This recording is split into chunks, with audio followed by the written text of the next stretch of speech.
Hello everyone, আসসালামু আলাইকুম। Decor your life আমার ইউটিউব চ্যানেলে সবাইকে ওয়েলকাম জানাচ্ছি। আজকে আমি খুবই ছোট একটি রেসিপি শেয়ার করব, সেটি হচ্ছে হোমমেড বিরিয়ানির মশলা। অনেকেই আমার কাছে জানতে চেয়েছেন কিভাবে আমি বাসায় বিরিয়ানির মশলাটা বানাই।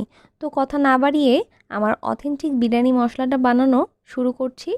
প্রথমেই বলে রাখি, আমি যে বিরিয়ানির মশলাটা বানাবো সেটি 1 কেজি পরিমাণে চিকেন বিরিয়ানির জন্য যতটুক পরিমাণ মশলা লাগবে ঠিক ততটুকু নিয়েছি। যদি আপনারা বিফ বিরিয়ানি বানান তাহলে চিকেন বিরিয়ানির জন্য যা যা মশলা ইউজ করব ঠিক তার দ্বিগুণ পরিমাণ করে মশলা ইউজ করবেন, কারণ গরু মাংসে মশলাটা বেশি ইউজ হয়।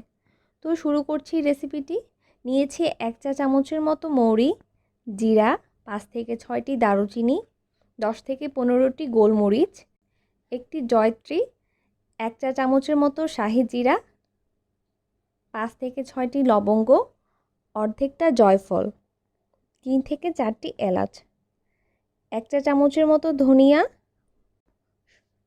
সব মশলাগুলো হালকা করে ভেজে নিতে হবে। ভাজা হলে হালকা ঠান্ডা করে পাটায় বেটে নিব। ব্যাস হয়ে গেল আমার তৈরি করা হোমমেড চিকেন বিরিয়ানি মশলা। এই হোমমেড চিকেন বিরিয়ানি মশলা দিয়ে চিকেন বিরিয়ানির একটি রেসিপি আমার চ্যানেলে আছে, ডেসক্রিপশন বক্সে রেসিপি লিঙ্কটি দেওয়া থাকবে, দেখে নেবেন। আশা করছি ভালো লাগবে। আজ এই পর্যন্তই। সবাই খুব ভালো থাকবেন, সুস্থ থাকবেন, আর আমাদের চ্যানেলটি সাবস্ক্রাইব করে আমাদের পাশে থাকবেন। আল্লাহ হাফেজ।